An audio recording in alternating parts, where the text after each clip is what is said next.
established fact that childhood obesity is on the rise and children are getting lesser and lesser time and are also lesser inclined towards being in the sun, on the ground, playing sports. While this is true in most parts of the world, India has another peculiar problem.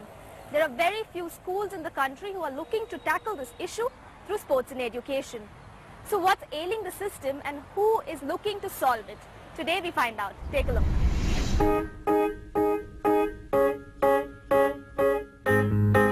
Messi, Ronaldo, Maradona, Zidane, all famous last names in the world of football. And now there's one young Indian looking to join their league, a fourth grader passionate about everything to do with football, Renaud Cordelia. I want to go to Europe somewhere and take football as my career, and yeah. You want to be the top football player? Yeah, like Messi. That in a sense, like who? Yeah, like Lionel Messi. He's my favorite player. I love football because it's a good game, because I don't like standing games like cricket and stuff. Playing in a team, it shows that you know each other, you help each other in what you do, and you know that there's a thought of the day called unity is strength. So you play better as a team than alone. Mighty words for an 8-year-old, and that too in a country where football stars are a far cry from home. But Renaud's dream to be an international footballer may just come true. All thanks to the initiative his school, the Legacy School in Bangalore, has taken when it comes to sports education.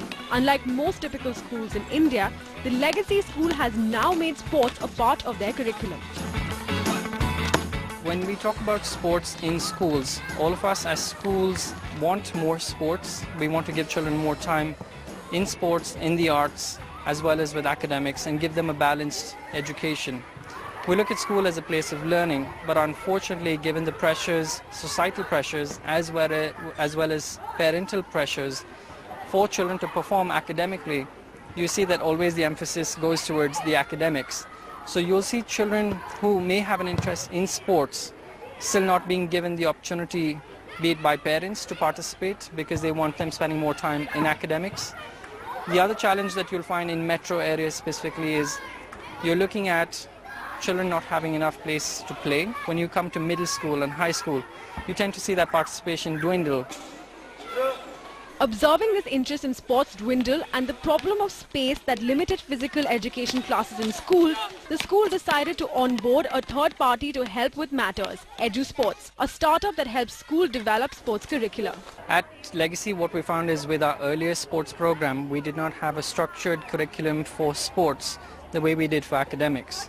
And that was something that really interested us with EduSports, that they had a structured sports program, a sports curriculum that also met NASP standards in the US. They also had training for their coaches. They also were able to monitor the program and share with the school regular feedback. Started by Saumil Majumdar and his friends in 2009, EduSports is one among many startups in the sports space that are looking to set up a structured sports curriculum in schools. Prior to the entry of these third-party players, sports as part of the curriculum was alien to most schools in the country, apart from the weekly PE hour given to the students. And when you dig deeper, you find that they're not playing enough because urban play spaces are disappearing and there are issues around time availability for children to play. So the question really is, how do you get children to play? Children want to play. And when you dig deeper, you find that schools therefore become the only bastion where children get a safe place to play, get structured time and space to play. There's a structural sanctity because the curriculum requires the physical education sports classes to happen. But I think what was not happening enough was the programs in schools were not inclusive. They're designed or they're meant only for the kids who are already good in sports. What EduSports essentially does is devise a structured curriculum of sports activities to last students' entire PE time. How do they go about this? By providing schools with trained PE teachers as well as training the school's own PE teachers with skills to teach children sports. This includes devising lesson plans and assessing students like any normal academic class. So I have age-appropriate curriculum from nursery to 10th standard. I have age-appropriate props that makes the best use of limited space and limited time, so that all children are engaged. We assess each child. When our trainer or the people we train in the schools lands up at the sports PE class, he or she knows exactly what has to be done in the next 35 minutes broken that up into what should happen in the first 5 minutes, then the next 10 minutes, then the next 10 minutes, with the goal that it's inclusive for all children, goal that it is fun for all children. Jonathan Aditya Pierce is another student for whom sports is more than just a hobby. He is today a part of a professional football club in Bengaluru and has firmed up on his desire to take up football as his career. But the road wasn't always smooth for this 18-year-old. He wouldn't have had a shot at the career had he not shifted schools to one that focused on sports. I was in a traditional Indian school, as you would say, where all you do is study all day and then you get like one PE class a week. And that PE class wasn't really supervised, or you wouldn't do anything really productive. You just take a ball and run around and chase it, and that's what you call fun in those kind of schools. I was interested in sports, but I just didn't get the opportunity in the other school. I mean, I did play cricket, we had cricket camp and whatnot. But then there wasn't exposure. You just go for cricket camp and then come home, and that's it. We wouldn't get to compete. And Jonathan is a part of a growing number of children in India for whom sports as a serious career opportunity is today an option to pick from. So that was a sports startup from Bangalore solving a problem in their own unique way. In Mumbai too, schools are now bringing in private players to ensure that sports is given much more importance in the curriculum. So what are these private players bringing onto the table? Let's find out.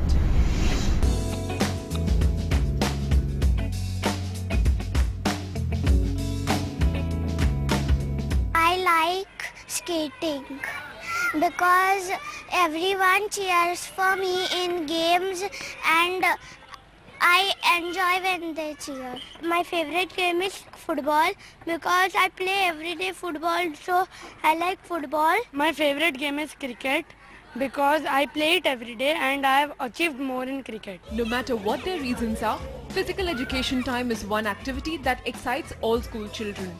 And schools are now taking great care to ensure these young ones are getting their much needed exercise and also spending some quality time picking up and getting better at a sport of their choice. Physical education is not just a rest period between academic hours anymore. Nowadays you have specially trained professionals in a variety of sports and disciplines. Today, what we look at education is incomplete without sports and performing arts. Forget about parents' demands, but as educators, even we feel that there has to be some holistic development, this all-round development. And I think each one of us, have that kida of games, with us, the sports. So the school needs to have a good, I would say, program to run, which is going to be goal-oriented. To fulfill this very demand, startups and private organizations are now stepping into the picture. For the Ajmera Global School, for instance, the Sports Gurukul was the ideal choice. Founded by Jay Shah, the startup provides professional sports and fitness development programs right from the grassroots level, schools. For Sports Gurukul, we've actually got a complete new innings where we are now focused on schools. From that point of view, we're just a 4-year-old startup with this new idea, where we realized that the entire way in the country, if something needs to be done for sports, we'll have to do a grassroots level, mass scale fitness development for all the kids and children in the country. So we work essentially with schools across the country. While cricket still happens to be the most overwhelming choice of sport in India, startups like the Sports Gurukul are expanding their focus to other sports that have remained relatively less popular. And they are starting this interest building exercise right from the grassroots level. See, at the grassroots level, you just introduce to the games. Not only cricket, but introduce small kids to hockey, let them play hockey, let them play 1 week cricket, 1 week hockey, football, all sports, and let them decide what they want to do, which sports they would like to play. There's research which shows children are getting obese, they're not physically fit and active, food habits have changed and physical activity is not. So schools are open and understanding that they need that support. And given that times are such where outsourcing to competitive people who are good at the subject is the need of the hour, and schools are open to that. So we see a lot of schools excited where we work with them as partners under the school and yet deliver and help them complete their education, where they take care of the academics and we make their children fitter. So how does the financial model work out for such companies? Schools are expected to pay a specific amount for each child who is a part of the curriculum on a monthly basis. It's all a matter of scaling up. The more the number of students, the lower the prices. The rates could be anything between 80 rupees per child to up to 500 rupees. So how open are schools when it comes to bearing these costs? As much as there are schools which are open, there are also a lot of schools are very closed about the subject. Simply because academic is still very heavy on the minds of the people. So almost, though we seeing the pro leagues and a lot of new sports coming up, I think these are just times where people are going to be opening up. So it's still early times, yet as a country, we have so many schools across the country. So the way forward will be a lot of private players will have space, who will be doing a good job, and that will be the need of the hour and the coming future. And I think schools will be happy getting partners on board. So we looked at the different steps startups are taking to ensure physical education receives its due. But what do the experts feel about this issue? To find out just that, we caught up with former athlete and Arjuna Award winner Ashwini Nachappa. We'll hear what she has to say after this short break.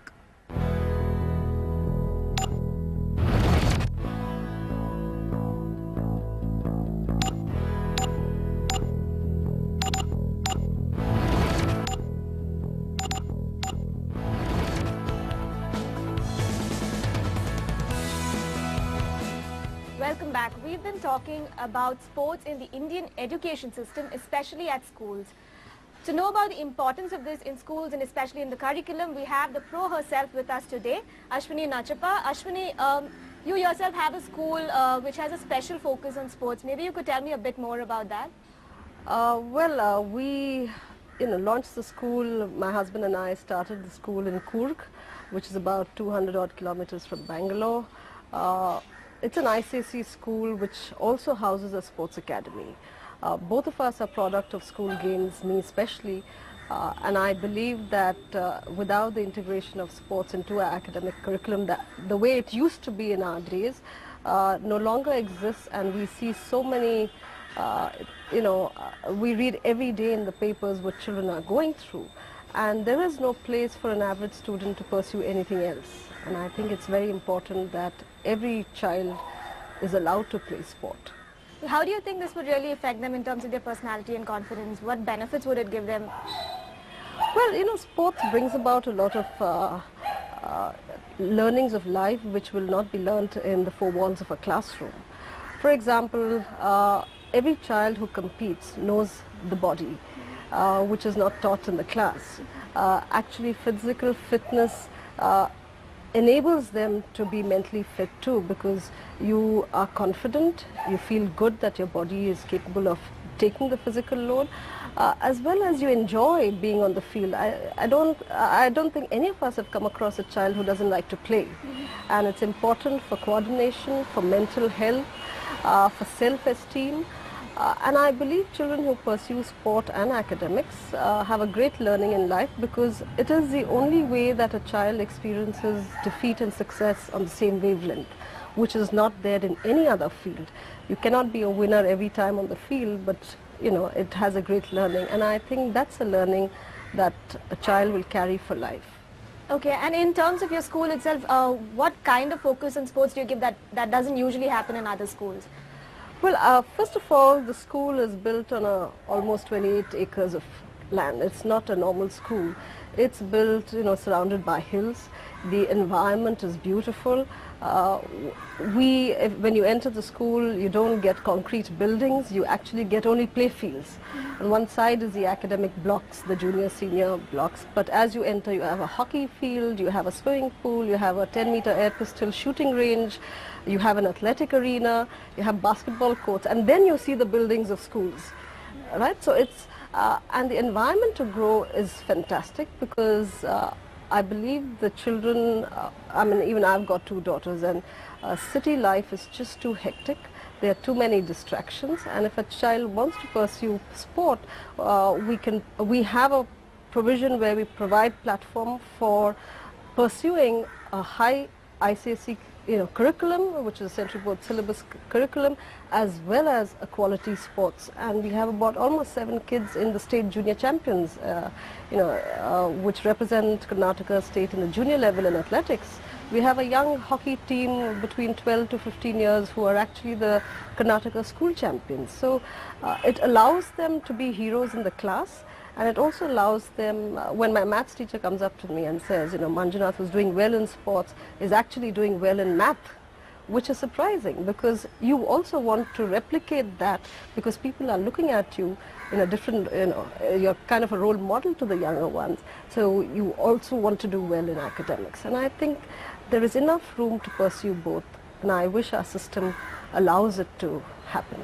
Right. So since you were talking about this, traditionally there's only been about half an hour of a PE class in a week for students in schools.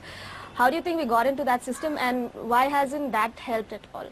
See, when we played sport, I mean, I was barely 8 or 9 years old when we started. There used to be a bunch of schools that were known because of sport. It was a great visibility, for schools to be shown doing well in sports. Our schools in those days had huge playgrounds. Most of the state champions in our era came from the schools, or whether it's the neighboring schools, the old convent schools, were known because whether I was from Good Shepherd, the Baldwins, it's such fierce competition, and it allowed other children who weren't part of the school team were allowed to come into the stadium as cheerleaders. So there was a great bonding, great competition, a healthy competition. Every school had a song, fierce competition. And actually heads of institution along with teachers would come and watch the competition. Unfortunately, over a decade, we have seen, it's been an effort to our schools to participate. And that is sad because today everybody cannot be a 95% above student. There is time to pursue art, there's time to pursue music, we are not allowing that to happen in today's generation. Okay, so since you are a pro athlete, you would know how good a PE teacher needs to be able to impart that education to students. Now in normal schools you don't really find that, it's almost as if anyone can be a PE teacher, so what's the problem there? Well, the current system is where I'm not generalizing, but most number of PE teachers are in school to mind the class. PE teachers have become like, a disciplinarian. If a teacher can't mind, then the PE teacher comes and minds the class. Or if somebody is absent, substitutes to mind the class. That's not what the PE teachers. Most schools also have, after the 5th or 6th grade, once a fortnight physical education. It's so unfortunate. I mean, a sound mind is only found in a sound body. And unless one is physically fit, allowed to play sport, and that's also a recreation for them rather than being in a closed classroom all the time. So I personally believe physical education should do it's not just about the CBSE curriculum says sport for all. It's made compulsory in every school. My daughter passed out of the CBSE. You just have to do a few yoga asanas and a few drills and you pass PE exam. That is not what PE should be about. PE should be allowed. You have a basketball team, you have a volleyball team, you have a throwball team. It brings great fellowship. It brings great bonding among students. It brings a great amount of learning outdoor, which is, really what's needed today. Nobody is looking at your qualification today. Everybody wants to know how confident you are, how smart you are, how quickly you can take decisions, and you should allow them to do that. Okay, and finally, could you tell me from a government perspective, what can they do to really implement and or make something like this compulsory for schools? Well, I think though sports, they say, is compulsory, I think there is, even to start a school, the first thing they ask is whether you have a playground. Well, look around yourselves. You see, in a 30-40 plot, you'll see buildings as schools, with children have no place to play. That is not what we should be promoting. We should be promoting a culture. When we have a young India, we need to ensure that there are healthy India. And sports is not just about competitive sports. Sports should be looked as health too. And when you look at health, you will see that every child who participates in sports and games are far more healthier than a child who's sitting in front of a computer. Right? Therefore, it's merely not saying sports is a subject, sports, how you implement it. It's not necessary every school takes up all sport. Take one or two sports, at least allow children to experience competition, experience life beyond the classroom. Okay. Thank you, Ashmi, so much for joining us.